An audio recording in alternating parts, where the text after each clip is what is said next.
are here and we are talking trade deadline. We were just doing a Twitter Spaces, Bobby and I, so we're going to rehash some of that for those of you who are not part of that audience as we continue to build audience heading into the 3 o'clock trade deadline. And right now, Bobby, all is quiet in terms of the Celtics making any moves since their last move. But let's rehash some of the stuff that's already happened. The trade deadline begins with the Celtics trading, at least from the Celtics point of view, trading PJ Dozier and Bol and a future second round pick and cash to the Magic for a future second. That gets them under the tax, which was at the time we thought might be the only move that the Celtics made. We thought also that might have opened up the possibility of a Dennis Schroeder trade, which as of yet has not happened. Then the kind of big shoe drops here. The Celtics traded Josh Richardson. At first, we thought just Josh Richardson straight up to the Spurs for Derek White. As it turns out, they also threw in Romeo Langford, a first, and a pick swap in 2028. So whatever, that was what happened. We'll spend a lot of time talking about that. We're curious to see if another move happens.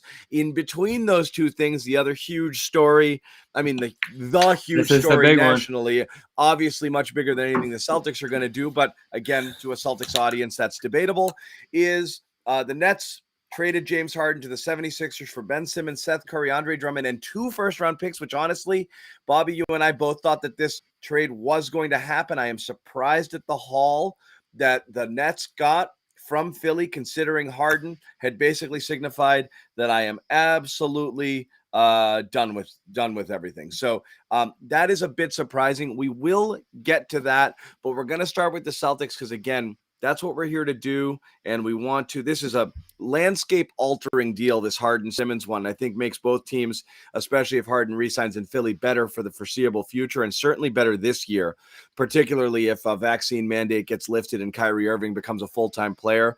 That's going to be a really interesting team over there. But let's start with the Richardson stuff, and Bobby, we'll just start at zero. I know we've talked a lot about this, but my take, very expensive. Might make them better. We will see. I'm a little worried that Romeo Langford is going to turn into something and you've sold as low as you possibly could. I'm a little worried that you just aren't making draft picks anymore, and that's a really important part of building a roster, and I'm just confused why the Celtics don't seem to value it. But, Bobby, you like the player, so start in on that. I love the player, and I didn't think a player like this was attainable. For even trading Marcus Smart, never mind trading Josh Richardson, who, as I said on Sunday, should have been used to trade up into a better player, and that's what they did here. Now, you need picks to sweeten the deal? All right, fine. You know how I feel about picks. They're expendable. You get a good player instead of a lottery ticket in the late round, and Lord knows 2028 is well beyond what any of us are thinking about here. Never mind Jason Tatum and Jaylen Brown. And then you move on from Romeo Langford, which I think was due. I think he wore out his welcome here over 3 years. They saw what he was capable of. He got that 30-minute run per game for about a week or two there, and he averaged, 5-6 points a game? Good defender, but you can find that. And this also, I think, thrusts Aaron Nesmith up the rotation for now. We'll see what the next shoe to drop is, because the fit here next to Marcus Smart, I think, is a little dubious. But this guy is your point guard. He's a connector. He's a guy that gets to different spots on the floor. He moves downhill. And what I love most is that Ime Udoka has a history with him. World Cup team, playing with Jaylen Brown, Jason Tatum, as well as Marcus Smart on that roster. But you still need a shooter. You lose one of your 2 shooters in Richardson. Your shooting depth at the bottom of the roster is questionable. But for now, you went out there and you paid the price of what it takes to get that point guard that you wanted. Is he ideal? No. Is he DeJounte Murray? No. But this is what you could get right now, so, and I think it's a great move. Let me ask you that, Bobby. As you say, the point guard they needed. Now, I'm confused. Is he an elite playmaker, and is he an outstanding shooter? Elite? No, but he's very good, and it's his mindset. Shooting? We'll see. What was the career number? Mid-30s, low 30s, yep. 31 this year. So he's in that Smart territory. Again, it's a combo guard who can't shoot, which you have. And again, so this is where I'm not going to get. I will reserve some judgment here, but if it's a better playmaker than Smart and fits with the Jays better, that's fine. What I am confused by is I've been led to believe by a lot of people that Marcus Smart is the point guard this team needs, and that an upgrade would have to be into a truly next level, pure point guard sort of thing. And I feel like you've just gotten another combo guard here who I believe is a natural better playmaker than Smart. But I don't know how much better it is for your offense. There is a bit of redundancy. You still have Dennis Schroeder, and you still haven't solved shooting problems. It is definitely a high price to pay. I guess what I'll ask is if he's an upgrade over Smart, and we talked about this is he your starter? That's what I'm trying to figure out here. Do you move away from double big and break that lineup up? That seems to be the only way to solve this beyond sending White right to the bench. Now, allow me to do something risky here because we do only have 8 minutes. This could look stupid theoretical in 20 trades. minutes. Yeah, here you go. Make it happen. When the clock hits 0, Marcus Smart's still here. I might have to hear something, but I think there's a chance in the next 8 minutes Marcus Smart could be moved for a shooter. We obviously have not heard a framework. whisper. This would be a real out of nowhere. Did we hear a whisper on White? Yep. No, you didn't. So I think Brad's working in quiet a lot here, and there were obviously diversions too. Oh, the Celtics are done. They're not taking talks for Richardson. They have a high price here, and obviously they did get a lot. I love that. That's better than the stuff that's being thrown out there, which we've obviously learned you can't fully trust. Yeah, so I am very interested in seeing if Smart's still here in 8 minutes, just because I'm not sure the fit between these two guys, especially playing with the Jays, and you keep Schroeder in the equation too. That's a backcourt that just like the last one, theoretically couldn't shoot, and Richardson ended up being a better shooter than you expected. Now, on White's shooting, playing in San Antonio where there wasn't a bunch of floor spacing or even an emphasis on shooting threes, they shot the most mid-rangers in the league by far. I'm interested to see what he looks like playing off Brown, Tatum. There'll be better looks, and his free throw percentages this year in particular, 90%. So that worked out for Richardson. They felt he's got the free throw stroke. Does that translate with good quality looks into better three-point shooting? That's what I always like. Guys who shoot close to 90% from the free throw line. And he is that guy. You always feel like, that's there, like it's a great indicator of like, yeah, he's got a stroke. Usually is. But then again, Marcus Smart's always been, you look at Jaylen Brown as a dead-eye, jump shooter and three-point shooter, and he's 70-something in his career from the line. And Marcus Smart is a far better free throw shooter and cannot dial it in from deep. So, and again, Smart's in the 80s. But anyway. Smart had some trouble early on, though. He's gotten better. That wasn't natural for him coming in. I do think in terms of natural, someone on our spaces mentioned, and I thought it was a really good point. Spurs fan joined our chat. We were on Twitter Spaces a short while ago and said, White was asked to do more than he should do. So therefore his efficiency numbers are low, but also so might his overall scoring numbers be a bit low. So I don't know if he's coming over here and being instantly a 15-point per game guy, unless he's playing heavy minutes. But he might be more efficient and therefore might get better looks, particularly considering you've got two guys that they didn't even come close to having in terms of offensive threats on the floor. With Tatum and Brown on San Antonio, like DeJounte, Murray is nice, but he's not those guys. So obviously way less attention is going to be paid to him here than was there. My thinking is he starts on the bench, barring a Smart move, just to see how it works, let him command that unit, stagger with the Jays and such, and keep that starting lineup rolling that they have in place right now. That would probably make the most sense right off the bat, even if you do eventually end up in a spot where White's playing better. And, some players do thrive in 6-man roles. That's certainly something he could do. He could close games next to Smart in spots, I'd assume, even though the shooting there is shaky. With 3 roster spots open right now, the Schroeder thing still hanging around, there's got to be something in the next 5 minutes here. It would be very confusing. Yeah, there's gotta be something. But even if you don't solve it today, Smart sign long-term, White sign long-term, you can readdress it in the summer. I love that about White. I didn't mention that yet here, is that he signed through 2025 at $17 million. Bobby, filibuster for 30. Bobby, you got to run the show for 30 seconds. Be right back. Yeah, so if we're looking at White's contract, pointing it out toward 2025, you're basically looking at a guy who is making $15 million right now, caps out at $19 million by the end of it. No player option, no team option. He's in complete team control up until that point. So you have that with Smart. If you need to go back and look at some things for him this offseason, you can do that. It's getting tight now, though. We're what, 5 minutes away, 4 minutes away? 4 minutes. It would be a last-minute bombshell if Smart's Stuff out of comes in. here. I mean, Tice came in after the bell last year. Yeah, so it's more likely we see Schroeder come through after the bell, right? Right, especially if Schroeder at this point is straight up like, take him off our hands because we got no use for him, and he's not coming back next year, and I have the minutes I want to give to.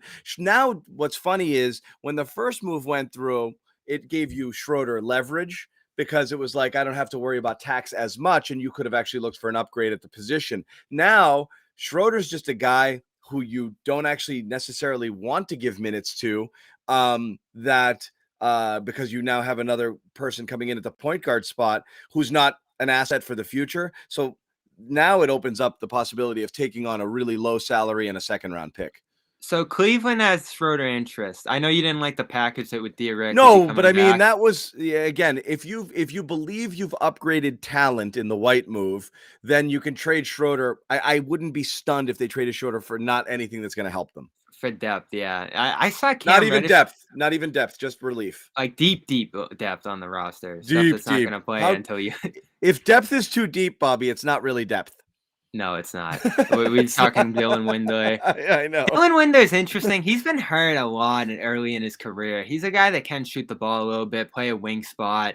I'd imagine him ending up in like a Wancho role on this team, though, essentially. So, yeah, you're not getting anything really there. Dante DiVincenzo was an option early on. Unfortunately, it looks like they missed out on that. You would obviously circle back and consider that a little longer now, but he ends up as part of that 4-team deal earlier in the day. So what else is out there for Schroeder? There was a Troy Brown thing with Chicago. That's fine. Troy Brown's a guy that wouldn't need to play a lot unless there's an emergency. I'd go that route, maybe with a second-round pick. And then, of course, there was interest. I saw kicking around from the Knicks. And is Cam Reddish attainable? I know a lot of people got excited about that earlier. I haven't heard anything on that. If I had to guess, I think it's the Cleveland thing. Bobby, I still think they need enough depth. Yeah, you saw it? No, I'm just saying. Oh, all right.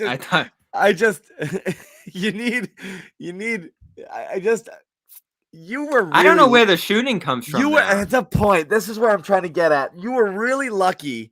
We talked about this on Spaces as well. Really, really, really lucky that despite not bringing in shooting in the offseason, that Grant, Richardson, and Schroeder all shot above expectations, okay? For as little shooting as they had, you had those three guys actually shooting at elite as terms of Grant, very solid for Richardson, and well above expectation for Schroeder from three, and you still felt you needed shooting, and you just downgraded, which is crazy. Yeah, but there's a hierarchy of needs here. It's like star power, facilitating, shooting, depth. So you gave up a little bit of your shooting. And listen, I said this on Sunday. I was adamant about this on Sunday. Great. You got Richardson. He did some things for you. Nice. Like you redeemed his value. Now you cash in on his value. Eric Gordon just got traded. To where? That was another one of yours. Sorry to butt in. Toronto trading Chris Boucher, Malachi Flynn. Ooh, hold on. Who tweeted that? Chris Haynes? No, it's a fake one. I saw that too. Fake account, guys. Fake account. Yeah. I saved you that. Here we go. 1 year ago, the Celtics traded Daniel Tice at the buzzer, and now returning to the Celtics, Daniel Tice. Did it happen? Yep. The Houston is trading Daniel Tice to the Celtics.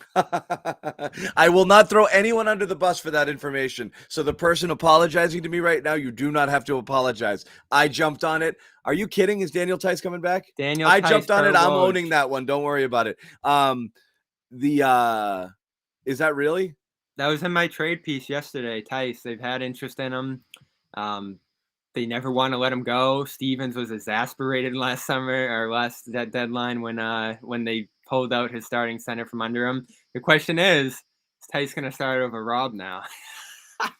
Get the hell out of here! Don't But Tice, depth center, good deal, $8 million a year with the team into the future. That's another long-term contract you just brought in.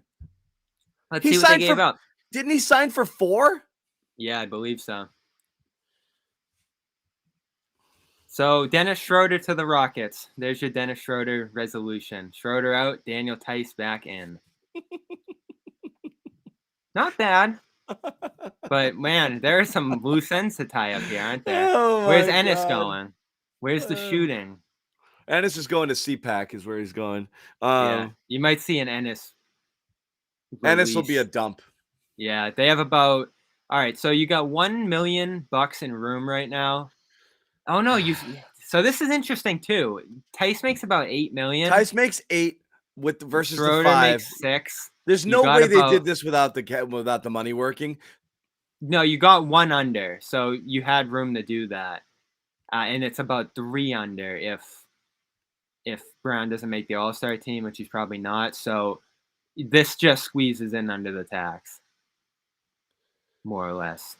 So I don't know. How do you move on from Ennis in this circumstance? Is he going OKC in some sort of thing here at the last minute? That's my biggest question, obviously, remaining. But what do you think of Tice coming back? I mean, again, let's look at what's happened here. You have now, you didn't get your shooting, and fine. I don't mind backup, big, especially if you're going to renounce Al and just take the $14 million savings next season, which it appears that they are. Would have been nice if you could have just moved on from it, though, altogether. If you found a way to improve yourself while giving that, to me, I thought packaging Al with a first and something might have been able to both buy you the money you needed and allow you to trade up for something to someone else. I thought that might have been a useful, use of Al. I don't really understand now. I mean, it's a backup big that you're going to play instead of Ennis. So that gives Ime the flexibility to continue to start double big if he likes it. But now you're looking at a bench of Derek White, Tice, I'm guessing Nesmith, Grant. You're going to need Nesmith. You're going to need Pritchard, and even in some triple guard combinations out there. And Dennis is gone, all of you haters. I hope you're happy. There goes Dennis Schroeder. And, what were we talking? Troy Brown, Dante DiVincenzo, I guess, is probably the peak of what you could have gone, but you need to throw in Grant there. So this, in the end, I think was one of the better players you could have returned, period, for Schroeder. And you turn that $6 million that was going to be gone at the end of the season into an $8 million guy who's here for years to come. So that's pretty good cap management right there. The question is just how this comes together on the court this season right now. The roster you have in place, I think, has quite a few needs that, as we hit 3 o'clock here, seemingly went underdressed. You have 2 open roster spots. We can look at the buyout market as that starts to trickle out into the night and tomorrow here. Bruno Fernando heading out in the deal as well. So what are we talking about here? 4 open roster spots, right? That's kind of weird. We'll obviously see what else leaks out here, but not bad. They definitely had an active deadline, right? We didn't expect all of this. Yeah, they did. They definitely did. So again, so the final details of this is Schroeder and Bruno for Tice. Yep. Not final. I mean, there's quite a few roster spots open on the Celtics. I don't think they can leave those hanging for too long. So unless they're going to scoop some guys right up in the aftermath here, there's got to be more coming in. That's what Steve Bulpett is thinking as well. And where's Ennis going? I mean, Ennis has to be going somewhere here, right? All right. Ennis is going to Houston as well. So Ennis, Bruno, Schroeder going to Houston with Tice coming back. It's like a big center dump on the Rockets' head. And people will be thrilled to see Ennis gone. He is right off to CPAC, right? Those dates did coincide with some Celtics games. I like the roster now. The roster's a little more solid than it was a day ago. You got rid of some of the loose end depth on the bottom, tied that up a little bit. You have some open roster spots to play with now. And you obviously get a connector in Derek White. Busy deadline for Brad. I think you made some good moves here. All right. Well, I don't know. We're thinking about it in real time here. This second move makes sense. I have no problem with it. Because great. You as you said, you dumped your bench bigs. You clearly upgrade from Ennis and Bruno to Tice. Schroeder became redundant because you grabbed a point guard. So that makes sense. Everything about this trade makes sense. There's no other way to look at it. It makes perfect sense. Yeah, you're just left wondering what they didn't do here, which is address the Smart White thing. That's going to be a question entering Friday, and shooting, which is obviously bare bones right now in this roster. You have one shooter, right, Grant? Does he have to start now? We're kicking around 3 different starters pretty much at that one spot. There's definitely a lot to come here, even if it's not trades. Now as the deadline passes, they're going to be looking at probably bringing Sam Hauser in How at the many very open least, right? roster spots? What's the roster right now? You have your 5 starters. You have Derek White. You have Neesmith. You have Pritchard. You have Tice. That's 9. What are we missing? You have, who plays for the Celtics right now? Let's try to figure it out. Well, who am I missing? It's 5, or it's 10, right, that are on the roster at this point, because you sent out another guy on top of that. Horford's obviously still, you're the starters. Who are we forgetting? Grant. The starters, White, Neesmith, Pritchard, Tice, and Grant. That's it. So you 5. So that's 10. 5, 6, 7, 8, 9. Again, someone. Oh, it's because you sent out 2 no, it's 10. guys it's 10. at the beginning of the day. No, I said it. It's the starters, White, and Neesmith, White, Neesmith, Pritchard, Tice, and Grant is your bench right now. Something's coming through. You're not picking up 5 guys off the free agency. You got 10. They have 10. Back. They got 10 on the active roster. Is that it? Yeah, because you sent out 2 this morning in Dozier and Cole, and then you sent out 2 and 3 in this deal. I don't know. So again, it's 9, right? Bobby, I just keep saying it. It's 10, man. You got the starters plus Derek White plus Pritchard, Neesmith, Grant, and Tice. It's 10. But the it's 10. It's 10. It's 10. All right. I'll trust your math. It's 10. I could do it on my fingers. Pritchard, Neesmith, Grant, White, Tice. And Tice. Yep, there you go. All right, 10 guys. Hey, it's a thin rotation anyway, right? Who needs a bench? Yeah, I guess as long as no one gets hurt ever. So I guess, obviously Hauser, I think, gets we'll get a much more regular spot here. And whether or not you start to use him, that might be some shooting. You got rid of Bol, you got rid of Dozier, you got rid of Schroeder, you got rid of Ennis, you got rid of Bruno. Romeo, I feel, was a total freaking giveaway, and that's just cap math. I do think that they're going to regret that, even though obviously he hasn't been anything yet. I'm worried about what he turns into. But that's it. So that's your roster. The second move makes sense given the first one. I don't know how much better this team is. I'm not quite sure what the plan is anymore, because now you've acquired both both. Think of that second unit now. But it's not that, Bobby. I don't know what you're doing in both. Now look at how locked up you are, both in terms. I mean, you've locked up White, who's through 25, and Tice, who's through 25 also, or 24. He's 4 years. There might be an option at the end, though. Actually, I don't think there is an option on here, so it'd be 4, including this year. Tice's contract 4 for 35. So we got 8 this year, 8-6, 9-1, and then a team option. So they got thinner, and I don't know how much better. Okay, let's just go with the 10. Let's assume perfect health the rest of the way, and the back filler, no real moves here. You like this team better than the one from 3 hours ago? Yeah, this team has a real chance to be a home court team in the East at this point, given their schedule, the point guard that they added who's feasibly leading the bench now. You got Grant, Tice, and you're going to need something else off that bench. You are. So they're going to have to get creative there in the second unit. But doesn't this open the door for Pritchard and Neesmith, essentially, No, what it does to is finally take on a big role?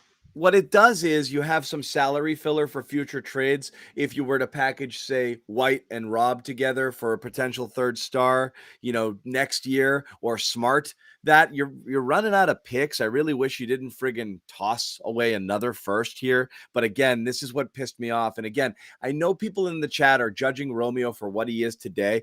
I am not judging Romeo for what he is or has been. I am judging Romeo for the person who you gave very little chance to develop. And my feeling is he's going to go to San Antonio, and in a month, we're going to be looking at that and be like, oh, he's playing pretty well for them. And everyone's going to be pissed off then. So we'll revisit this one in a month or two, or at some point next year when Romeo is a useful NBA player. He wasn't given a chance here. Whether he deserved it or not is up for debate. But I do think you obviously sold as low as you possibly could. You've burnt a lot of assets, which is pre-existing draft capital, or in Romeo Langford, and future capital, just to move money around. Romeo burnt just to save money. A pick last year burnt to save money off of Kemba when you brought in this year, rather, when you brought in Horford, and another pick as the sweetener to a deal just so they would take on Romeo as well. So I don't know at this point. Well, looking at their opportunity for young guys, we've complained about Pritchard, Neesmith, Langford not having opportunity. Another first-round pick on top of that would have probably been buried next season. So now you move out to and consolidate the youth underbelly of your roster, and you're focused on giving Pritchard and Neesmith minutes in particular on this roster. And they are going to have some now. These guys are going to have real roles on this team as part of that bench unit, and they're going to have a good facilitator, I think, in Derek White to glue things together. Let's say it's still going to be pretty thin most nights, but it is when insanely thin. You are now, if you're running an 8-man rotation, if you go past 8 men in your rotation, you're now talking about major minutes for either Neesmith or significant. If anybody gets hurt, you're talking about instantly people going from 0 minutes to major minutes on this team. And that's as soon as you get to 9 and 10 on this roster. So 2 people you haven't asked to do a freaking thing are all of a sudden potentially all the bench depth that you have. Moving on from your 8-man rotation. If you view your 8-man rotation as, right now you've taken Richardson out of it and you've added White to it, and you've added Tice as well, I would say. So you've taken out basically your 8-man rotation is now you've replaced Schroeder and Richardson with Tice, and just look at the player swap. Is Tice and White for Richardson and Schroeder, you think on this team makes them better? Forget about all the other stuff you threw in. I think so, because I really like White. I would trade Schroeder and Richardson for White alone. The Rockets waived Ennis immediately. Good luck, Ennis. Yep. Thanks for your time. Yeah. Oh man, yeah, we'll get into that on Dome Theory maybe. Yeah. So that's where we are with the Celtics stuff. Let's let it sink in a little bit. I know, guys, I understand Romeo's trash. I'm telling you, my prediction is we are going to see Romeo Langford in a little bit playing over there, useful minutes. So this is an interesting part of this. And I believe you're going to see something and be like, oh, how come we couldn't get that out of him? That's what I believe is going to happen. That's my thought. If you could have picked any team for him to go to and not only have opportunity, but good coaching and opportunity, this is the team. He's not going to a terrible team where it's just going to be free for all, and he's not going to a good team where he's going to be buried. He's going to have real chance to contribute to the Spurs, and we're going to get a pretty firm answer on whether there's anything there or not. I'd assume it's much of the same. Good defense, flashes of ball handling, pretty low scoring ceiling with a shot that's probably in the mid to low 30s. I think that's what I do understand. It's fine. Just my problem here is Romeo's shot in the mid to low 30s is basically everybody's shot on the team. So I don't know what it is that he was doing that was so offensive versus if you given an opportunity to develop versus other people. That's kind of my my vibe there is I don't know what you would have lost by having played him more significantly over the last couple of years, but it is what it is. Mo Brown also being released, talking about people the Celtics might pick up. That was somebody who got tossed into the Josh Richardson trade. I know I was deeply aggrieved when that happened. Turns out Mo Brown can't play at all. But there's a 7'2" guy who's just kind of hanging out here. Do you want to get in? Oh, this is great. I mean, yeah, you're probably going to see a bunch of guys who were here not too long ago come walking back in, and Sam Hauser, that's a no-brainer to sign, right? In one of these 5 spots, give him a real chance. Hauser's a no-brainer. Is a no-brainer at this point. So who else are we thinking here? You think Taco could be back? He's out there, right? I think he's a free agent. We're talking... None of those Houston guys can come back since that's the first team that got traded to, and Bowl and Dozier can't either. There are some people in here who might not be familiar with me, Bobby, who think I'm not a play the kids guy. I've always been a play the kids guy since last year. So I'm glad they ripped Langford out of your arms. You and some people here are confused, but that's okay. But from the get-go, I would rather. I don't think Sherrod ever sold his sock, did he? It's fine. Since last year on, I would have let them suck and fail just in the hopes that they would be better than that. And if they weren't, by the end of this year, you could say, yeah, these guys stink. I just don't think you ever got to see them. It is what it is. I don't know. I'm curious how others will grade this. To me, this is a big shoulder shrug of a deadline. I think the entire thing comes down to this, Bobby, and it's as easy as this. If Derek White is an ascendant player who in this situation frees up elements of his game. The best elements of his game are what come out, and he reaches the next level and becomes someone even better than the version that you've seen over the last couple of years, then that's great. I'm seeing Keith Smith now talking about converting Sam Hauser, so that obviously makes sense. If White turns into something and he meets or exceeds expectations, a lot of people are super high on him.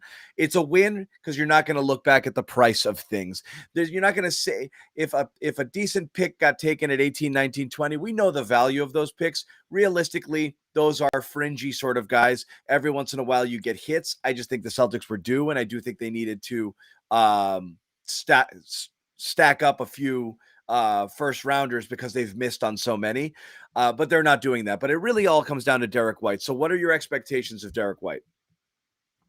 And again, you think he should start? I think he should, but I don't think he's going to. For the reasons you listed, the starting lineup letting that roll, it's now plus 30 per 100 possessions. I don't know how you break that up with the run that it's on right now. So why not let Derek White get comfortable in this situation, have the second unit to himself, spread the ball out to some shooters in those circumstances, play with one of Brown or Tatum so he has the ball in his hands more than he would in the starting lineup, especially next to Smart. I think it's going to be pretty wise to separate Smart and White's minutes, except in the closing units where you just put your best 5 out there. Stagger those guys as playmakers, as point guards. You now have 2 effective ball movers in Smart and White, but what you gain in that, you lose in shooting here. Grant's going to have to play a lot more. Aaron Nesmith's going to have to become a contributor immediately with Langford and Richardson gone. And Pritchard is going to have to do what he does. It's nice that he can play the 2 spot now instead of the 1, because I think we both agree that's where he's a better fit as a catch-and-shoot guy rather than on the ball as a playmaker. And Tice giving them a rim runner on that second unit. I mean, Tice is infinitely better than what Ennis was giving you now. So I like where they're at. We'll see. Hauser, they'll check off that spot as one of the 5. I just did the math on the trade in aggregate, sending out 5 guys and bringing in 1 in Tice. It looks like you have about $7 million to play with right here. So you could probably bring in at least 1 high-priced veteran that costs you a little more than the minimum, and then go for some minimum guys to balance out the back end of the roster there. So that's how you're going to essentially fill this out. You do have a little bit of money to play with under the tax there. And we'll see who becomes available on the buyout market now. I know they also have Denzel Valentine in Maine right now. that could be a guy you give a very cheap deal to. So he could potentially join this roster as well, I would imagine. He's a shooter. He probably isn't going to play, but if you need to stick a guy in a lineup on a night, he could do that. And then I mean, you're in whatever else buyout breaks market off. land. Yeah. Yeah. I mean, It's not great stuff. No, you're in buyout market land. It's not great stuff. By And any you mentioned means. Taco. Go get Taco. No, you did. Oh, I thought who was the 7-2 guy? We talking Luke Cornett? Oh, Mo Brown. I know you're Brown? like looking at other things, and that's fine. I was talking about Mo Brown. He's out there, yeah. So why not? Go get Mo Brown. John can circle back and be affirmed on that take. Yeah. Bring him back. Feel better about it. So I don't know if you can actually bring him in because they traded him there. So I think he's actually ineligible. He got bought out. He's just sitting there. Yeah, but if you trade a guy to a place and he gets bought out, you can't be the first team to bring him back. So it's like an NFL rule. You can't go out of bounds and back in and touch the ball. Yeah. So like today, Dragic got traded from the Raptors to the Spurs. The Heat traded him to the Raptors originally. Dragic had actually signed with the Heat now as he hits the buyout market. So a ton of stuff. There's so many leftovers from this deadline. And this was, as I said it could have been, I think, the craziest trade deadline I've seen. I mean, headlined by a Harden Simmons deal that could be the craziest trade in sports history, as I said last week. We didn't even really dig into that. I guess we could before we get out of here, maybe waiting for some leftovers. No, we're going to dig into that for sure. Yeah, so that's where I'm headed. Ooh, B-Rob just tweeted out some options. This is such a Celtics list of buyout options. Isaiah, Jonas Jerebko, Brad Wanamaker, Gerald Green, Luigi Datome. Why do you throw Luigi Datome in there? Just to mess with us, right? Yeah. Just to mess with us. All right. Let's going to get a lot of retweets. That's fine. So I am curious here. And again, a lot of people in the chat, they're pretty mixed here, but I'll just ask everybody outright. What I just asked Bobby is are the Celtics better now than they were at the beginning of the day? Yeah. And I am curious what people think. Bobby says, yes, we just topped 2,000, by the way, viewers between our two YouTube channels, which is phenomenal. I'm going to take this opportunity to tell everybody, if you haven't already, please subscribe to our YouTube channels, both our main channel, our Celtics channel. We do go live after every game. We go live when there's breaking news, when there's large events, drafts, deadlines, what have you. Obviously, we will be live tomorrow in the Celtics' first game, post-trade deadline, see what we see in terms of players. You hope that everybody they traded for gets here fast and is in uniform as soon as possible. So let's see what happens there. Right now, more people are saying yes than no. But again, subscribe to our YouTube channels. Give us a follow on Twitter, too. You see our names up on the screen there, at John_Zanis, at Real Bob Manning. Bobby, of course, is CLNS Media Celtics beat writer. He is at every game. He's traveling as well, so he is there to get the scoop. We're going to be at potentially the first Ben Simmons game in Brooklyn, as well as one of the first Harden games in Philadelphia against the Celtics. Same, not better. Yes, better. Hell no. Yes, because of Derek White. So I guess let's look at it this way. Everything moving out, everything moving in. Oftentimes you can say that the team that got the best player won. So if the Celtics got a better player than anything they shipped out, oftentimes that's enough to tip the scales of a deal, right? Yes, always.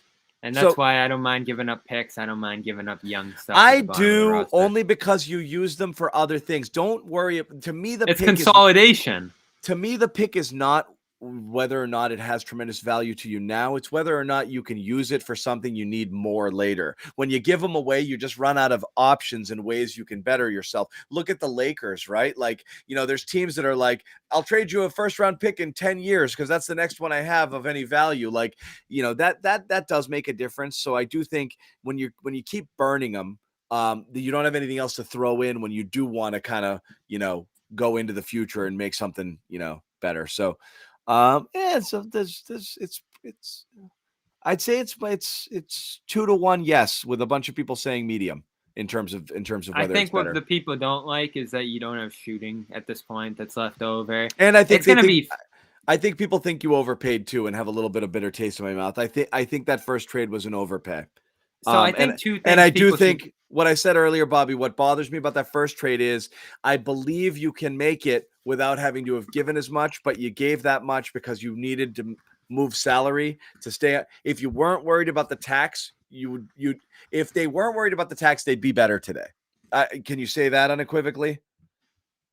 I don't know. It felt like they dodged it pretty well. You They got under dodged with it well, those but two they moves. lost a first and Romeo, which I don't know that they have to lose to make the moves that they made today to stay under the tax.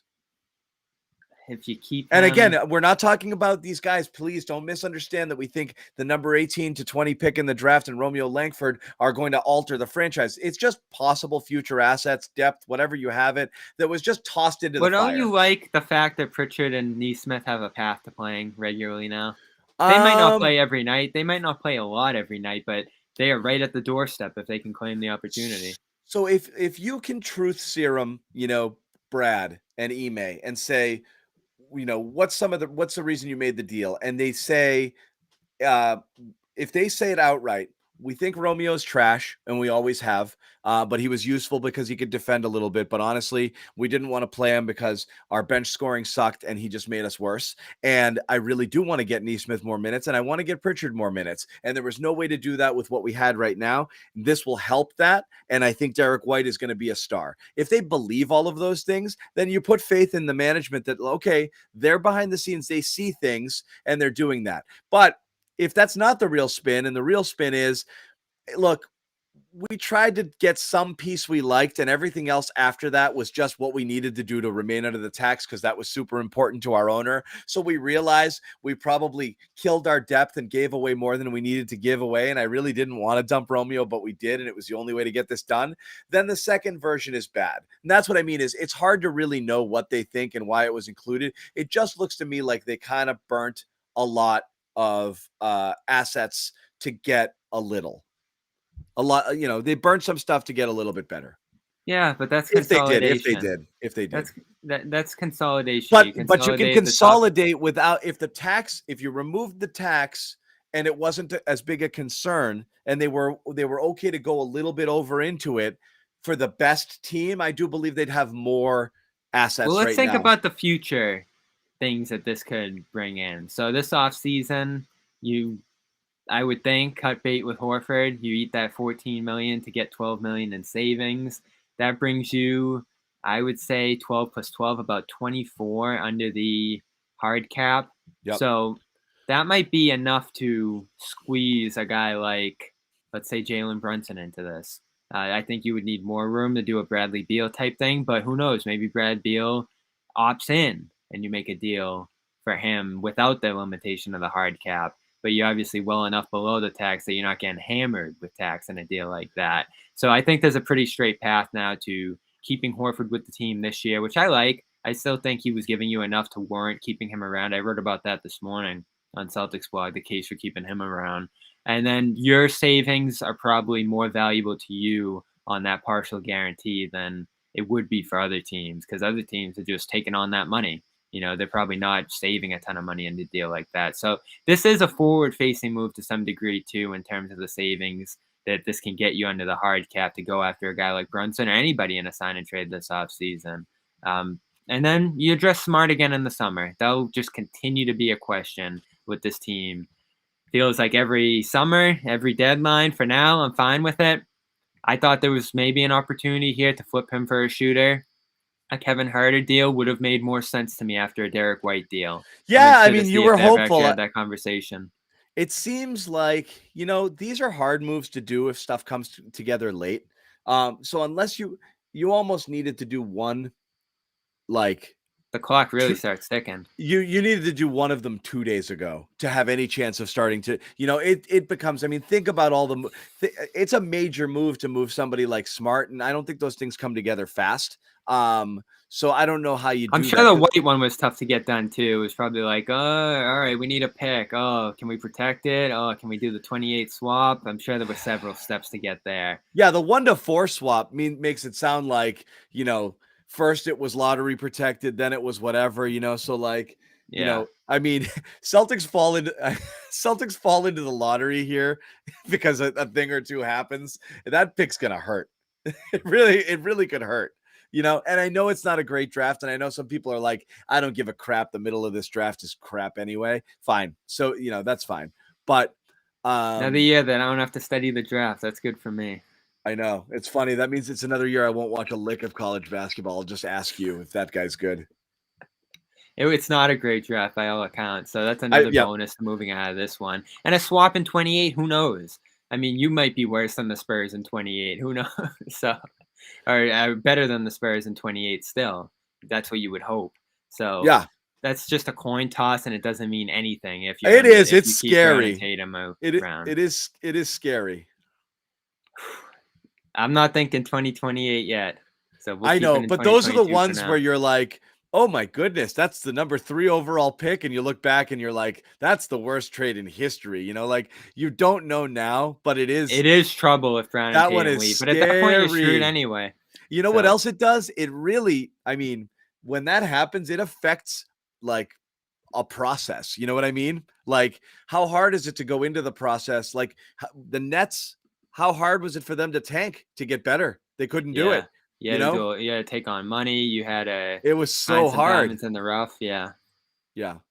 So they did it fairly well. So the East will stack it up as time comes on. Schedule gets tougher here these next few into the deadline. So it's nice to have a wait here for this run so to get him comfortable. It's Denver. It's Atlanta on Sunday. It's Denver and Philly right out of the break. So after that nice stretch here, 17 games or so where it got really easy, it does ramp up for this team pretty quickly here. So we'll see our buyout guys by the end of the day, end of tomorrow, I'd assume. Denver tomorrow night, good test for this team right away. And they're definitely pointing in the right direction now. There's a real chance that you could make a run at a home court seed. And all of a sudden, team that we were saying maybe is fighting to get into the playoffs is now, I think, competitive with just about anybody. Maybe they don't win a series. It all depends on the matchups. But your team is much more suited for playoff competitiveness with what it has now. But the X factors the rest of the way are really going to be Pritchard and Nesmith. If they continue to be unplayable, that bench is in some trouble. It is. And again, these are your 9-10 guys, and they've been playing an 8-man bench right now. So you feel okay with what you have, but it is thin. It is thin. And there's not, again, everyone always like, oh, there's the buyout market. Guys, the buyout market, the top buyout guys go to the top teams. It's just how it works. So you're the Celtics and you're in the 7, 6, 7, 8 spot. You get the 5th, 6th, 7th, 8th, 10th best buyout guys. So like you might see a guy out there who you love. They're going to a team that has a chance at winning because they recognize they're not going to make money this year. So why not roll the dice and win? You're not getting anything good in the buyout market. There is no miracle here. It's these guys. And then let's see if Sam Hauser can make some shots at the big league level here and some real crap behind it. This is a little messy, the back end of the roster here. I can't remember a situation like this where they go into where they've got 10 players at this stage of the season. It's emblematic of how Ime's coaching them, right? It doesn't matter who's back there because they're not going to play anyway. So there it is. It doesn't fully matter, but again, an injury or two, and I just don't know any other way. Like you said, if you ate a little bit of tax, does Romeo being in there make a difference? I don't know. Probably not. I think you can find another Romeo out there, unless he just goes off with the Spurs, which I'll be stunned. I don't think he's going to go off. Keep a close eye on him. Again, I don't think he's going to go off, but I think given minutes, you're going to see a guy who's going to score 11, 12, 13 points a game, shoot about 15, shoot about 35% from 3, and play solid defense. And you say, that's kind of what that's kind of what we were looking for over here, and that you just shrug your shoulders and wonder, like, how would have been useful here, huh? I guess the first way this could go wrong is if you do get an injury and you don't have the appropriate depth here to step up in the different spots. That could be how it goes wrong. Derek White, if he doesn't hit his stride, you did put quite a bit of capital into him. There's still some you can utilize in other picks. You still have Smart. You still have Brown and Rob. You don't want to get to the Brown point, but this probably slows the process of getting there. But you do not want White to fizzle out. And I don't think he will, but that's another way this could go wrong. Beyond that, These are pretty low risk moves, high reward. You gave up nothing for Tice essentially. You didn't need Schroeder Again, the that much second anymore move, because of White. given what you did with the first move, made sense. Yeah. Moving all that money out destroyed your depth, and it depleted your assets some. Again, the easiest way to look at it is if you got the best player in the deal by far, and the positive spin on it with the Josh Richardson, nobody gave a crap about Josh Richardson coming in. And in fact, it turned out that it was actually a moderate upgrade over Fournier based on how Fournier is playing this year. Having this version of Fournier that's over at the Knicks right now, and not saying that's what he'd be over here, would be pretty disappointing if you paid that money. So you got a fairly cheap alternative who end up being a useful piece of your rotation. It's kind of house money there. You got him for next to nothing, and you flipped him into, he was the centerpiece of a deal for a much better player. So if you rewind all the way back to the beginning and you think Richardson was a giveaway, the Mavericks just gave him to us for nothing here, that's fine. Because now if you start at the beginning, your Fournier TPE, you went from Gordon Hayward to Derek White.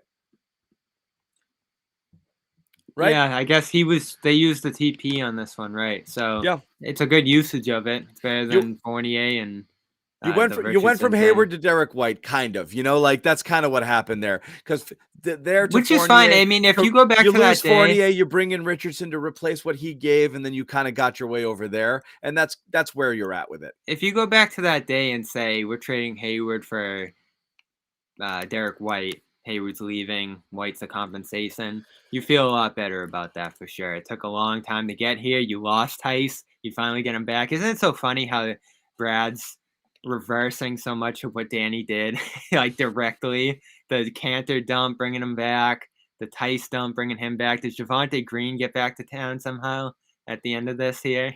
Yeah, it's pretty evident that Brad had a different vision for where they were going here than Danny did, and he's starting to execute that. And I feel a lot better about Brad through a summer and now a trade deadline. Being assertive, empowered, and I think forward-facing. I think we both had our concerns, John, of whether Brad was in it for the long haul here. We still do, but the more moves he makes like this makes me think that he's in it for the long haul. Good question from our man Fuzzy. We talked about Marcus, okay? And this is interesting to me. Marcus Smart, we have followed Marcus Smart's career. We have seen the ups and the downs.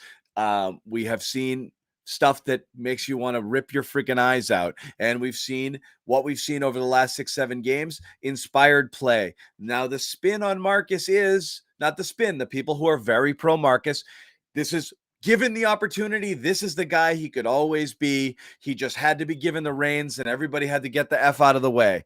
Okay, so now they just brought in a guy who's very much like a Marcus type of player who might be competing for him for starter minutes, rotation minutes, closing minutes. You could play them together, I guess, and I'm sure they will quite a bit, just given the overall depth on this roster. How does Marcus take this move? Because again, he's been on best behavior to not get traded, so he didn't get traded, but they brought in somebody else to back him up / replace him / put him on the trade block in the offseason. How does this go? Schroeder was never a threat, but this guy's here for years, The two big questions are who starts and how do they play together late in games? Because I think he's part of your best five down the stretch. Schroeder was, Richardson was, they're gone. And Horford was never part of that in a double big lineup, right? They haven't played double big in crunch time at all. So this team is going to come down to how Smart and White fit in crunch time minutes together. Who has the ball in their hands? Do these guys effectively space the floor for Tatum and Brown in those situations? That is a huge question right now for this year's team in particular. I looked at White's catch and shoot numbers. They're not great this year, 32.5%. I don't know how much opportunity he's had to do that. Given the team around him, I'm sure he's more of a spot-up shooter guy. So they're going to have to get creative here with how they make that work in crunch time. Smart is, again, going to be in a off-ball catch-and-shoot role in fourth quarters. And this team, as we know, with Tatum and Brown leading the way, has not fixed that fourth quarter issue yet. They've had mild successes against the Hornets and Pacers within the last month and a half here. So if Smart's in the corner in the fourth quarter again and White's not effectively fixing it, I guess you might just have to swallow Smart's catch and shoot ups and downs for the impact that White could have on you in those circumstances, but it definitely raises the Smart question into the future. Is the Schroeder is the White Smart pairing better than the Schroeder Smart pairing? Because people hated that. Even though there are a couple of lineups, there are a couple of 4-man and 5-man lineups where Schroeder and Smart actually have decent metrics. So it wasn't as bad as people pointed out. I do think a couple times they went double big, double point, which was pretty ugly. But they're going to be doing that. Oh yeah, well they won't be doing that again. But they'll be double point. People seem to really dislike. Whatchamacallit, that double point guard lineup. How will they like it when these guys are on the court together, Bobby? Depends how much White can control the floor in those circumstances. I think there's a real case to empowering him in those situations, letting him make decisions, letting Horford or Rob touch the ball in those circumstances. This is just a better decision maker on the ball than Smart, Brown, and Tatum. So you upgrade immensely in those spots if you empower him to do so in those circumstances. And if they have success in those spots, I don't think Smart can be mad. You know, he's doing what he's done now in a lot of winning teams here in Boston, playing off ball and making it work, cutting and moving in those circumstances. You have 5 guys on the floor in crunch time who are willing ball movers. That's going to be helpful. And he has obviously experience meshing back and forth on and off the ball next to DeJounte Murray there in San Antonio. So if White can start to solve some of these fourth quarter issues on his own, that is a big, big feather in Brad's cap to impacting this team and the team into the future. I view White as this group's point guard. Smart's going to have to figure out his role because I think White's a better point guard than Smart offensively. He can get his shot off better. He gets downhill and finishes. He gets to the free throw line. So Smart's stuck in that vacuum. And this is why I thought there was a case to moving him for a shooter because it just would have all fit together in fourth quarters. Maybe it wasn't there now. You could still revisit that this offseason. Maybe. Yeah, I mean the consensus from people who do not have a deep burning Marcus Smart bias is White's better. The unabashed, I like White better than Marcus. There is no way White's coming in here and starting to like on day one. And no, he's gonna come off the bench. I can't see it happening like ever. Can you see that working? Can you see Marcus going to the bench? No. So this summer, you asked the question, is Smart still here? And we've been asking it forever, and it's going to continue to be a question. He's a good guy to have. You don't trade him for nothing. If the right opportunity comes along, I think you're more empowered to make that move now, especially depending on how the year closes. Remember Isaiah comes in? He's in that 6-man role. He does some things. All of a sudden, it gets better and better and better. You finally flip those two. And all of a sudden, Isaiah's the star in Boston at that 1 guard spot. I could see the same thing happening here. White's going to make a lot of noise with the second unit.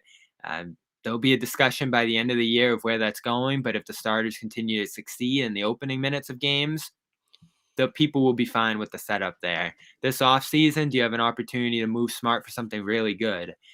You'll be in a much better position to do it than where we were before, where we said if you trade Smart for a wing or a shooter, you'll have no point guard.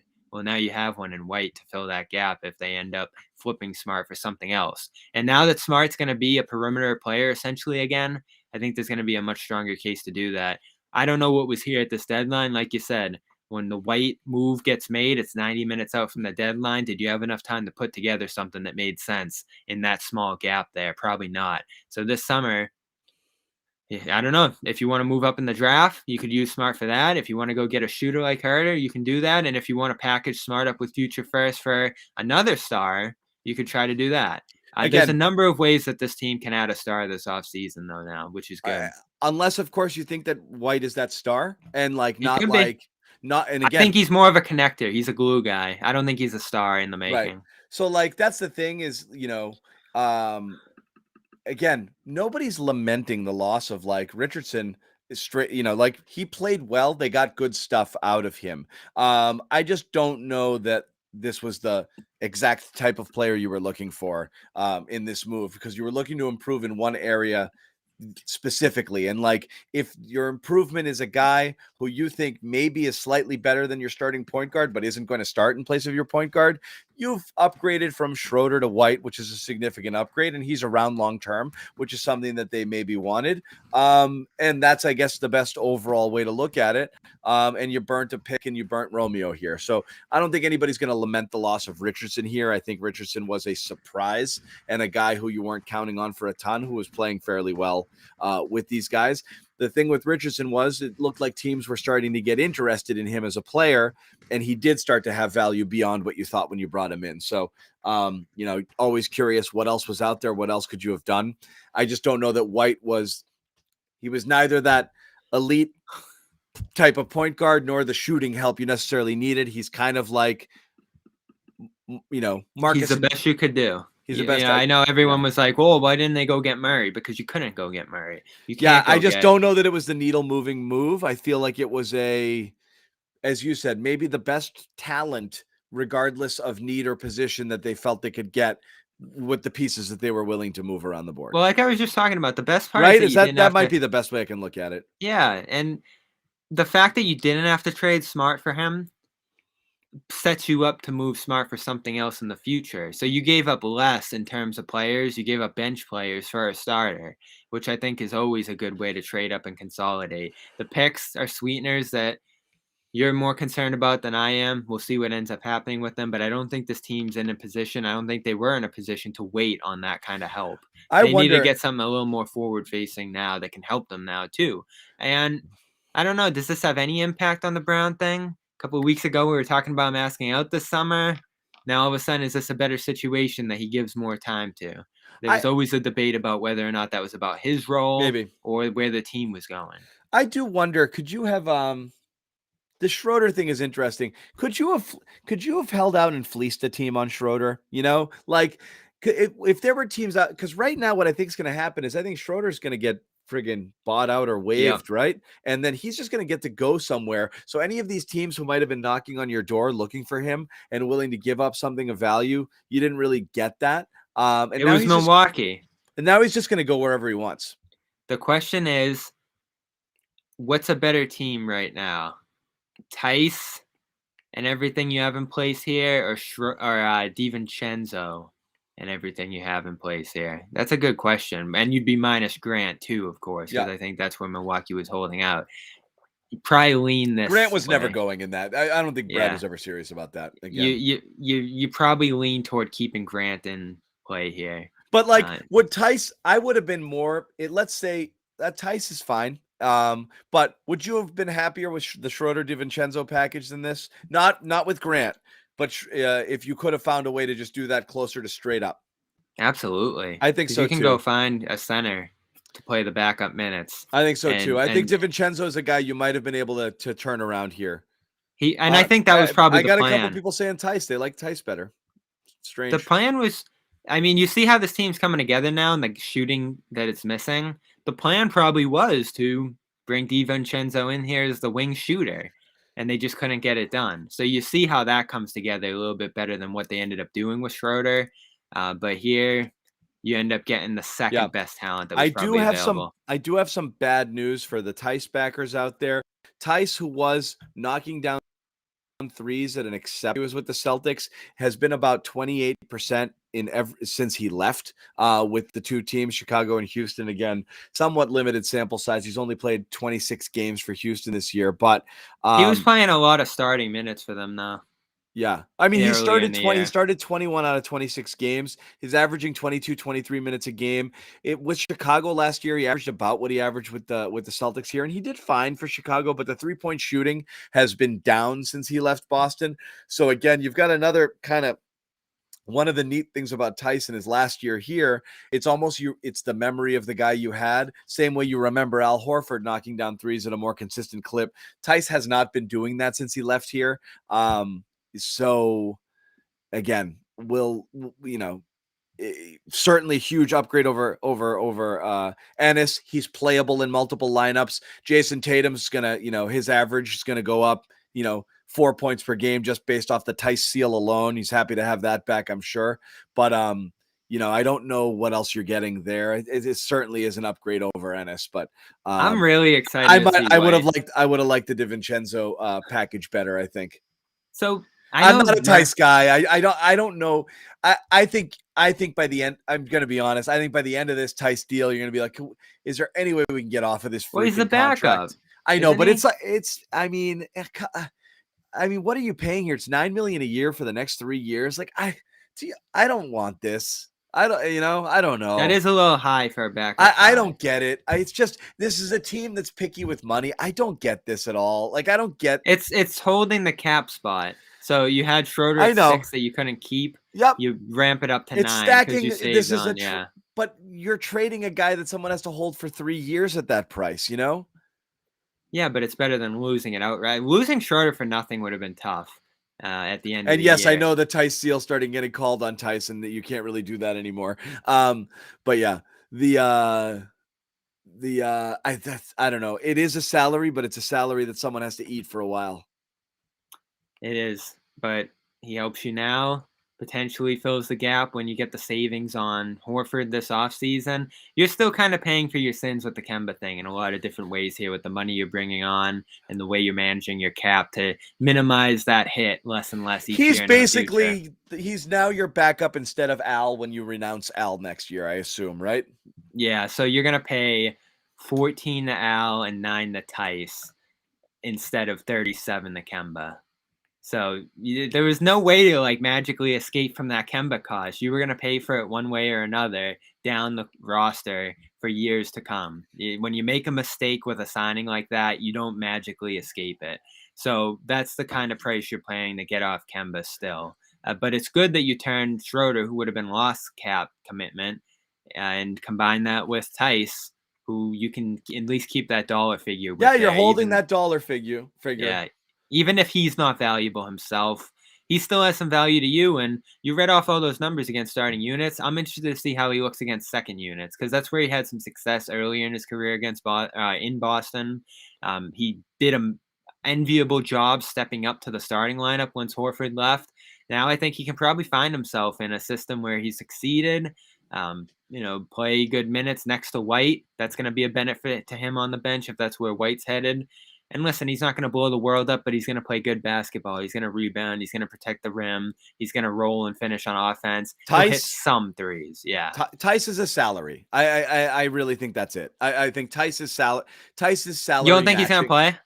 He's going to play, but the Tice acquisition is no. You yeah, said, I'm not saying it's like a massive. It's retaining the salary spot, no question about it. And he again, helps spill Horford a little bit. You couldn't play Ennis. You can play Tice. Yeah, again, what's not fair to judge at all is how many moves down the road they are here. If I'm going to go back to my, declaring Bradley Beal is coming here no matter what situation from however far back, last offseason. Tice could be salary that goes toward that. You're stacking some salary there towards that, but I don't know how you make that work unless you dump everything and then you basically have 4 players on your team. You're gonna have to hold on to Rob tight in those negotiations. But again, is that something else where Smart's a little more flexible? You feel a lot better giving up Smart in a Brad Beal deal where he forces his way here today than when you didn't have a point guard. And then all of a sudden your core is White, Beal, Tatum, Brown, Rob, and nothing else. And you just figure out how to send all those other salaries down there. It'll be Nesmith, it'll be Pritchard, it'll be Tice, and it'll be probably Smart headlining the salary if that ends up coming to fruition there. So you're in a better spot today this year with this roster. You give them a chance for a run, and then you have plenty of opportunity. If it's not Beal, you can go after Jalen Brunson with the flexibility you have now. All right, so let's pivot here. I think we've talked as much as we can here. Again, I'm definitely open because I want to see what Derek White looks like here. I do think you're going to have, a good defensive, presence there I know people who's pulling their hair out with the style of play from Schroeder, both in terms of his ball domination and his pace and his, inconsistent defense are going to be thrilled to not have to watch that anymore. So I know that's a huge boon. Where I'm hopeful is let's see what the White fit does for this team and how much they improve here. And again, you could have a really interesting, there's good defensive this is a team that's winning on defense. I think you got better on defense here as well. So I think that's going to help. Absolutely. White yeah. at 6'4" over Schroeder in that spot. Even White Tice, even whatever. I do think so. White over Schroeder leading the second unit is such a substantial upgrade. It is. It's the shooting you've lost, but you've gained other things. So let's see. The thing is, you don't know what that equation's going to do, but I think we really got to see it, right? So yeah, and hopefully we see it tomorrow. Hopefully White's in town and Tice gets here on time, and they can run this group against the Nuggets. So Lord knows they'll need all these guys, right? They don't have enough players to play if these guys don't show up. Again, if the added benefit to this is more Nesmith, if your shooting woes are solved by more Nesmith, this is the sunny outlook. This is a nice ancillary benefit. If Nesmith and Pritchard play, get some confidence, start to knock down shots from you, the calculus changes a great deal because but the thing is, I don't know because Nesmith wasn't cracking an 8-man rotation before. Now he has to get in there some. So there's not going to be any more 0-minute games for him. You really do have to he's just gotta. So who reported that thing yesterday or 2 days ago where there's still intrigue and there's still value in him and he's hitting? So that was on in the Boston Herald. That piece I grabbed was that, talking about what has value to other teams now, and the general vibe on the Celtics was, there is some interest in Schroeder because there are a couple teams that are really needy at the backup point guard spot, and there's interested in Richardson because he's fairly cheap. And some teams, Richardson to me was a guy you traded for a larger contract because teams were looking to move off of him. That's why I thought if you weren't afraid to spend into the tax, you could have traded Richardson for a better player who was more expensive that another team didn't want necessarily. But whatever. That's one thing. But the article was about you now have some interest in Richardson, you have some interest in Schroeder, and don't discount a person like Nesmith, who, despite the fact that he hasn't done much, some teams know there's something there. And then the article mentioned he's still knocking down 85 out of 100 threes in a game. And I had that tweeted at me by someone who's like, how is this happening in practice and the Celtics won't use him? So I'm going to go back to the thing that's been driving me nuts for 2 years, Bobby.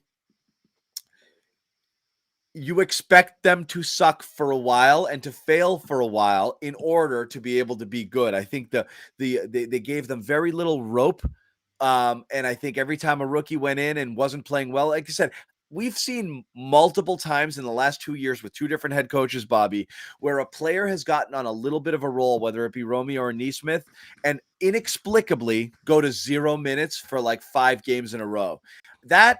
It happened to Romeo this year. Romeo was playing well at 20-something minutes a game and the first guy off the bench, and he had a couple of really good performances, and then they got healthy and he went to 0. That's a disaster. And it happened to Nesmith like 3 times last year and once or twice this year. He's in there. Oh, he's in there at the late in the first quarter. Wow, what do you know? And then gone for 6 games. That's really messing with a guy's head. So again, if one of the benefits here is that Nesmith's going to come in and get a guaranteed 15 to 18 minutes a game without any fear of what he does, and the idea is go ahead and shoot and keep shooting even if you don't make them and shoot your way into figuring this out again. This is huge. That would be awesome for him. That would be awesome. He was one of the guys that could have potentially been done here. And the fact that he gets new life out of this because Schroeder, Richardson, and Langford are gone in front of him is enormous. It's probably confidence that he was missing, knowing that he was so far from minutes and just a mistake or two from the bench. Now they need him on most nights. There's not going to be many opportunities for them to not play him here. So like I just see the comment coming through, it's sink or swim time for Nesmith and Pritchard. And going back to last year's draft, I liked Nesmith. I liked the pick. I liked the shooting pedigree. I haven't liked how he's looked. We've talked about this in the group chat in the last couple of days. I'm extremely discouraged by how he looks just playing within the speed of the NBA game. But now he has a real chance to save himself here, which is good because I didn't see promise with Romeo. Pritchard, of course, I do, just as a shooter and doing the things that he does. But Nesmith has a real chance to round out his game now, play comfortably, and provide what the Celtics need. This wasn't the case a week ago, 2 days ago. He was so buried that there was never really a chance for him to figure it out here.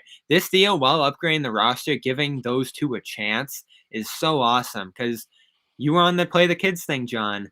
This isn't that, but it indirectly leads there. And I'm thrilled that Neesmith is going to be one of the main guys who's able to give them what they need right now, because I think the shooting's there. I'm not sure everything else is. The defense is really bad, and that's still what's going to hold him back at times from playing steady minutes.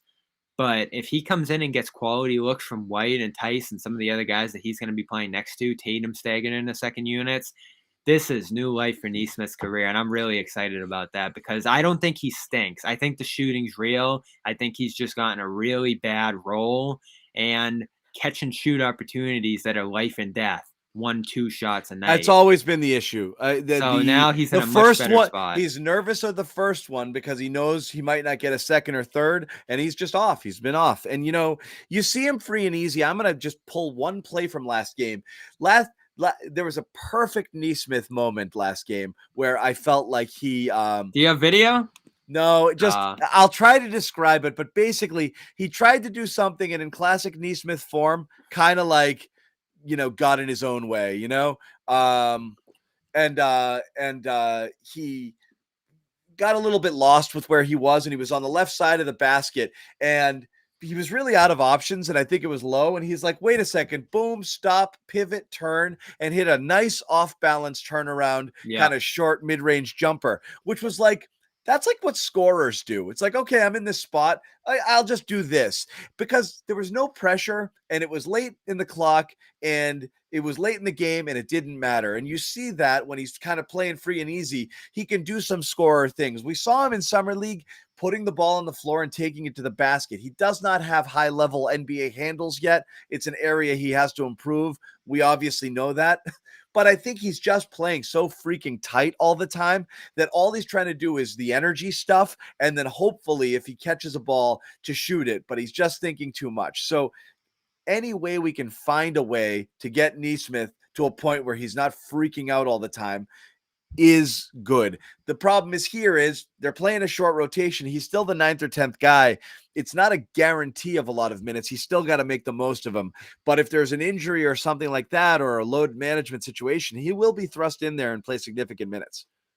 He absolutely will, and I'm excited for it. I'm thrilled with where this team's at for the rest of the year. The combination of flexibility and being able to compete this postseason, I think, is a nice pairing because you do need momentum going into an offseason to have guys want to come to Boston. If you have the Garden rocking, some upside with Brown and Tatum, those guys feeling good, and a roster that can fit a scorer on the wing next to them this offseason, that's a great thing to have. And you're going to need a good run here and everybody committed and excitement on national TV all the way up to the Eastern Conference Finals to reestablish something in Boston here. And listen, I mean, you gave yourself life here. I was thinking stand pat and you have a million different questions and you don't know where this is going after a nice little run here. This is a B+ at worst. You think this is a B+ trade deadline? Absolutely, and I'm bordering on A. Wow. Well, Bobby, I love Derek White. Maybe I'll be wrong, John. I know you're a little lower on him, but I'm think not he's low. The glue guy, I don't know the that connector that you need. What's my favorite phrase? I got a lot of them. Needle mover. Does White move the needle? A lot.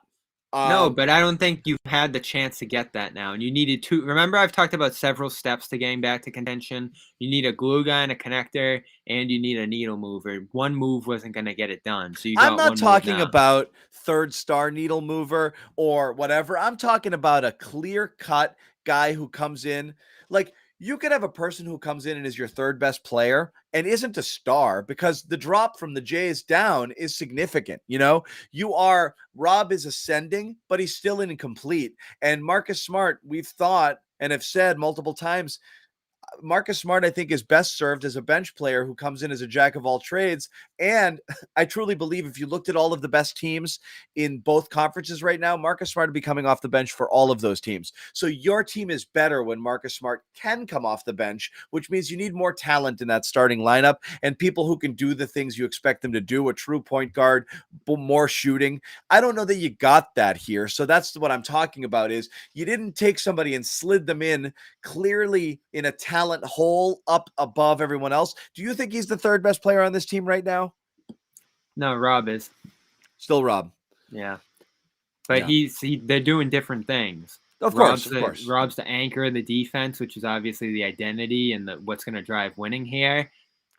Derek White's going to facilitate offense and give them just enough on that end. F minus. Wow.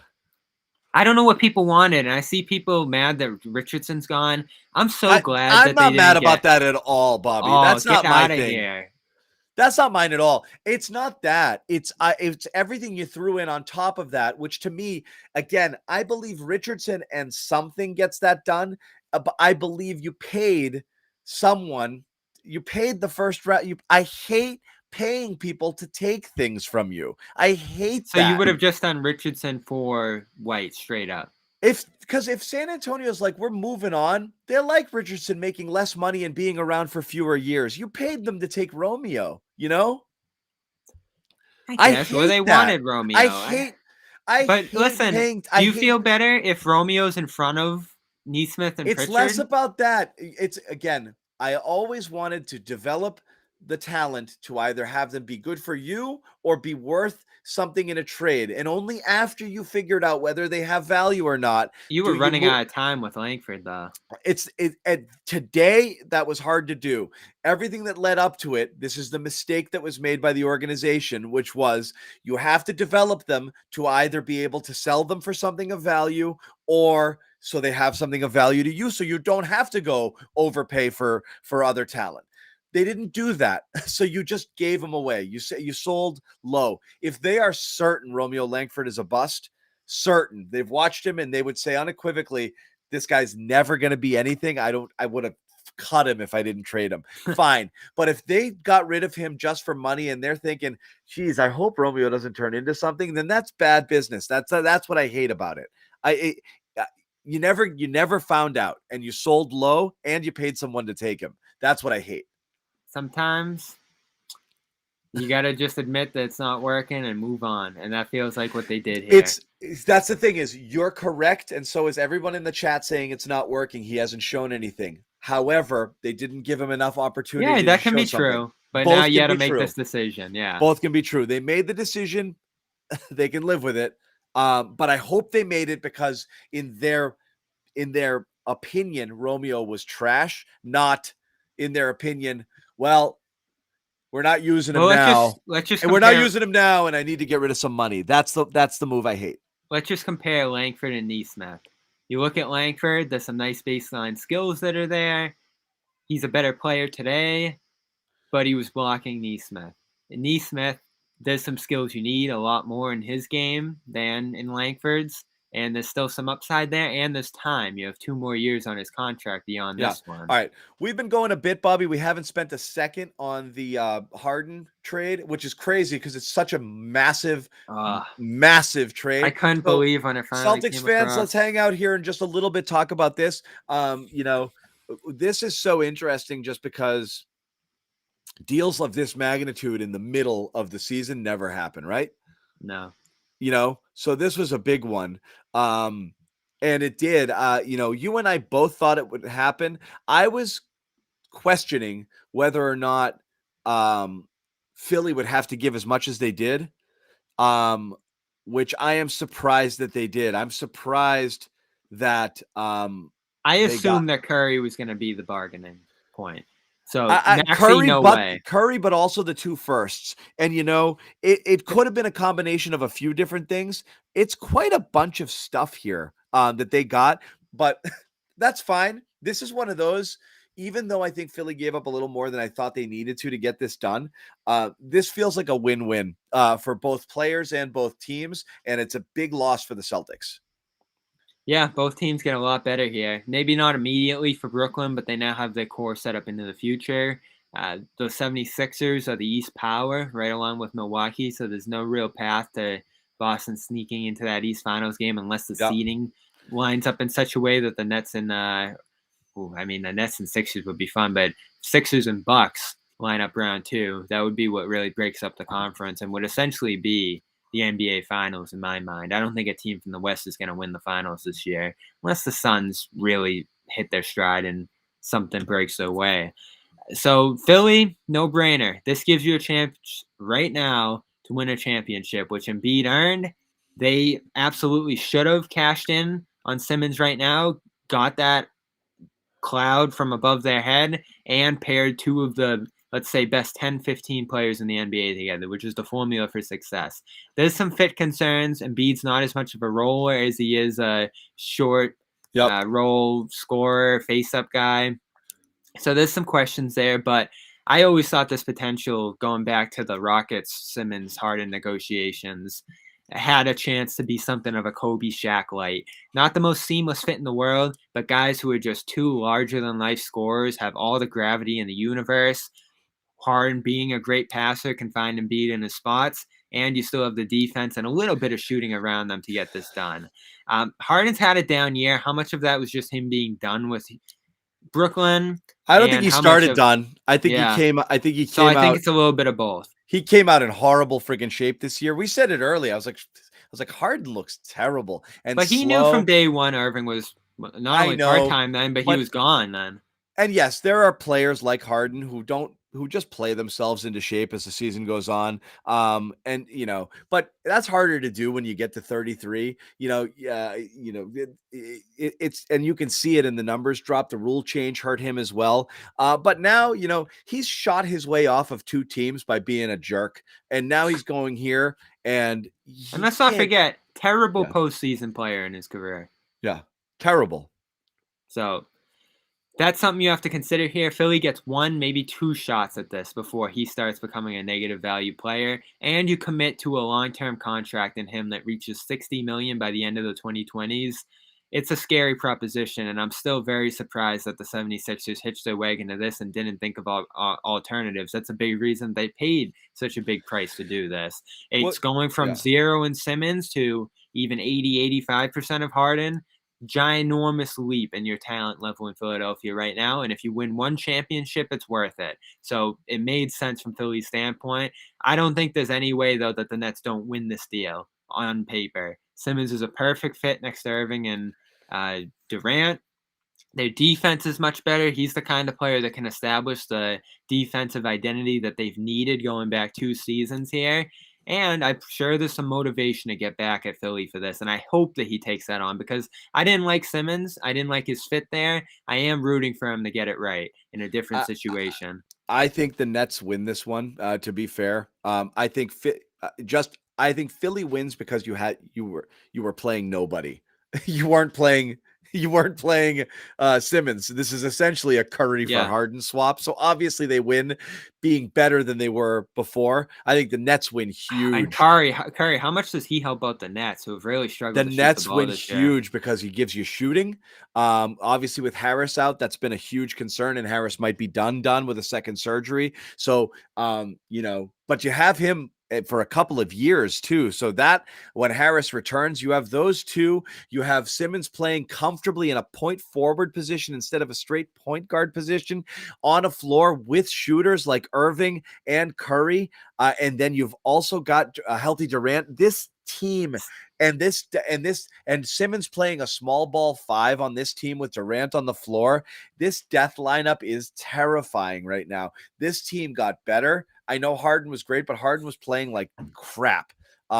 This is a team. You're running this back for a couple of years. I think they win huge here, and especially if Harden was walking at the end of the year. And you mentioned the picks. Brooklyn had to recoup some picks here because they gave up so many for Harden in the first place. So they'll be able to use these to flip for the secondary talent that they're going to need. They didn't get it done today, which was surprising. So I think that tells you a little bit that this year is becoming, let's get Durant healthy. Irving, maybe the mandate ends up, maybe it doesn't, and let's get Simmons acclimated here.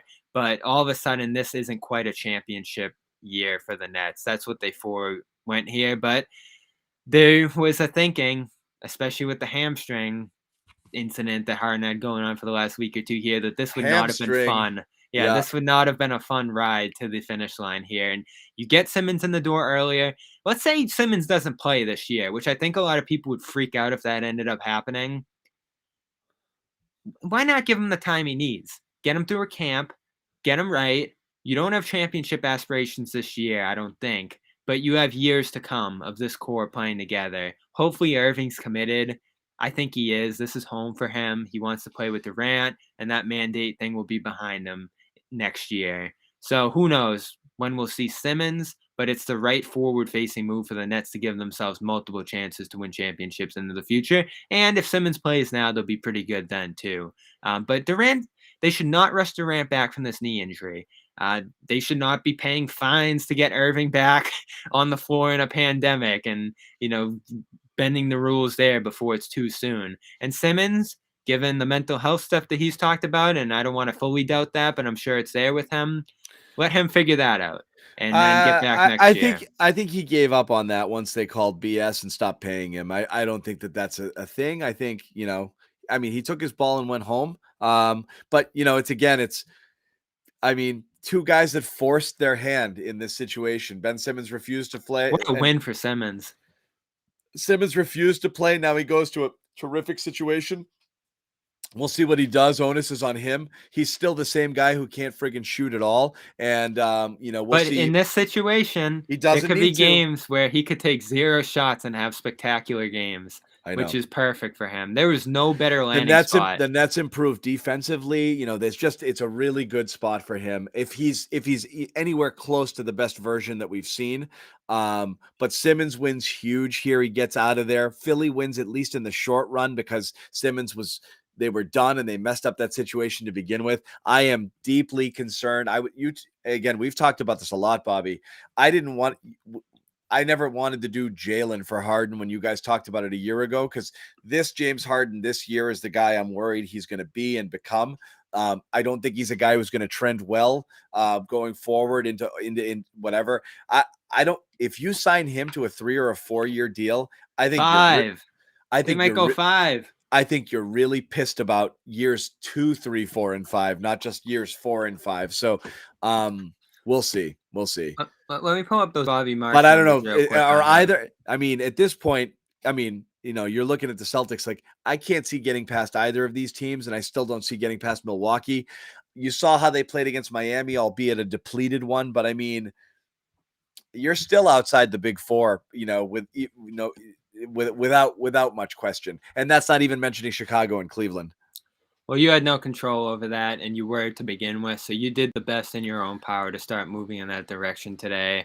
You're going to be able to probably stand with those teams for a game or two here or there, given your defense that you've built, but there was no move that you could have made today to get in that category. I am looking for this Harden figure on what his next deal would be. I don't have it right in front of me, but let's just say by 2027, it's like 5 and 220 or something like that, right? Yeah, and by 2027, it would be over $60 million. So Philly's essentially saying there's a real chance we're gonna bomb our future by then, especially with how Embiid and Harden project to age here. But we're gonna do it for 1, maybe 2 championships, and it's gonna be worth it. Because when did Philly last win? 1980 something. You and Nick would remember. I'm not I'm not privy to that. Philly's been waiting for this for a while. So, and Embiid deserves it. I'm so happy Embiid got this. I'm glad Simmons, the saga is over. I'm glad the Nets are in a better spot. 83. It's been a while, but yes, they this is the perfect trade. It's the craziest trade ever, just because of all the implications and how they're in each other's backyard. I mean, they could play in the playoffs this year. Just crazy. And it helps each side. And that was why all along I thought it was going to get done, because they can help each other with this, and they did. Yep. It's tough. Again, so Celtics, the grades, a little bit mixed. Some people say straight A. Some people hate it. I think I'm going to give it a wait and see, because you want to see the fit, and I want to see how good Derek White is alongside these guys. We've only seen him in the circumstances he's been in. So it is hard to gauge what a player is going to be in a totally environment. Yeah, and by tomorrow we should have some buyout announcements, I'd imagine. We'll see who gets into those spots. And Celtics Nuggets, a big one. I believe a national TV game. I might be wrong tomorrow night. So we will be there for that as well. Yeah, so Derek White, again, entire career there. This is the guy he's been drafted 2017, 27th overall, I believe, 27th. And, has been basically, I mean, he's been a full-time starter the last 2 seasons with San Antonio, averaging somewhere in and around 15 points per game over the last couple of years. 3-point percentage has dipped this year. He's about 34% for his career, 34, 35, down a little bit this year. Likes to get downhill. Field goal attempts somewhere in the 12 per game. He's in and around Marcus numbers, a little bit ahead of that. Coming over here, presumably to be in terms of shots per game and, whatever, just his overall shooting efficiency is kind of in the Marcus Smart range right now. Low 4s on the field goals, 31% for 3. Presumably to be your backup point guard. Bobby thinks the ceiling is a good bit higher than that, and he can become better with this team. Again, we will see because we don't know. We just don't know right now. He's an interesting mix of a guy that filled the glue connecting spot that they needed right now and has a little bit higher upside. We were talking about guys like Tyrese Halliburton, Jalen Brunson possibly being the next big thing. He's not that, but he leans in that direction. And it's a low-key guy that we weren't talking about. Some people were. I know there's some chatters in here that will say I said Derek White because I saw it. I just didn't buy into the fact that they had enough to get him. And for Brad to be able to turn that TP into Richardson have enough value here along with your picks and Romeo to get a guy like this. This is what you dreamt of a year ago when you said we don't have anything to offer for anyone.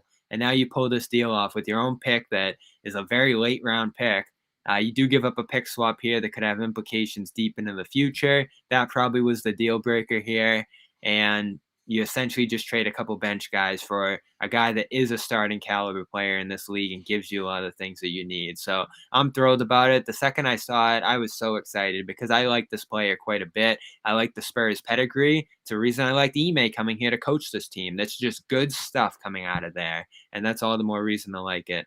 And he has experience playing with Brown, Tatum, and Smart as well. I think you can loop into that with Team USA. And that was obviously a run that I covered pretty deeply. I like the way a lot of those guys fit together. I like the cohesion that group had. Miles Turner was part of it as well. So we talked about how he would have maybe fit in this team after the Hayward thing didn't work out there. So you do end up piecing together now much of that 2019 World Cup team that went over there in China and kind of fizzled out, but got a lot of opportunity to play together. And the starting unit on that team was White, Kemba.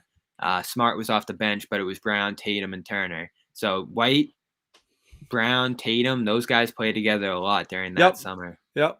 We'll see how that meshes now here. Again, we've been going on for a bit. So again, I want to thank everybody who hung out. Bobby and I have been talking since 2:00 when we hopped on Spaces. We've been doing this show since 2:30. We are going to wrap it up.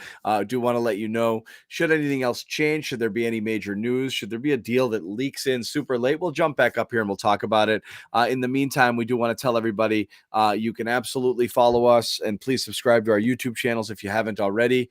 Celtics All Access and our Celtics CLNS main. It will notify you if you sign up for, notifications go live, which we do after every single game, and we will again tomorrow with Bobby Manning going to be at at the game, Celtics first game, which we hope is going to feature all their new players because they don't have a lot of others. Yeah. Unless we get Maine up here, Luke Cornett will have to come down with. They do not have Valentine. It could be a Valentine Cornett Hauser sort of night, but that's what we have. So we could see the debut of the Celtics players. We don't know right now, Bobby. Nothing scheduled from the team, right?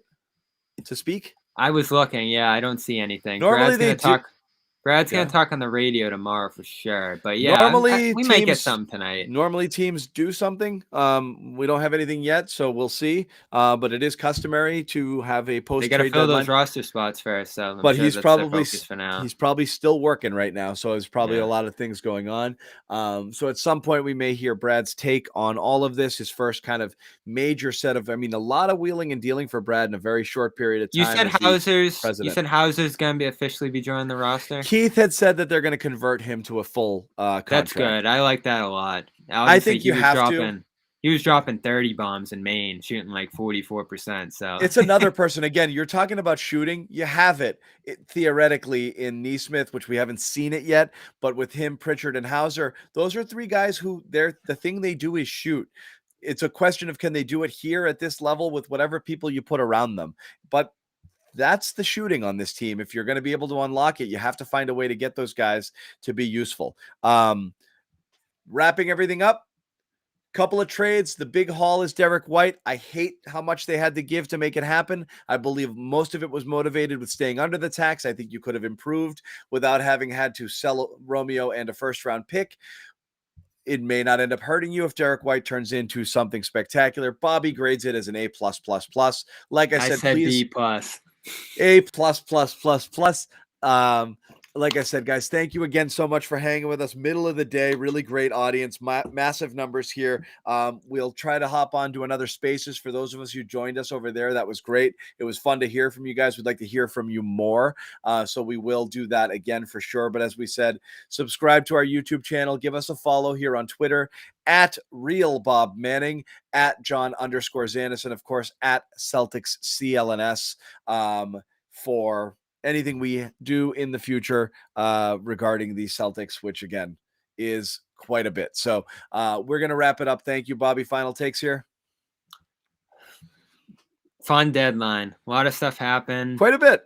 We're active, and listen, you feel, I know we've said this all season, but you feel much better being a Celtics fan today than a Lakers fan, certainly, and especially a Knicks fan.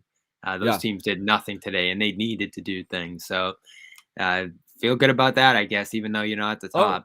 I'm going to do one more programming note.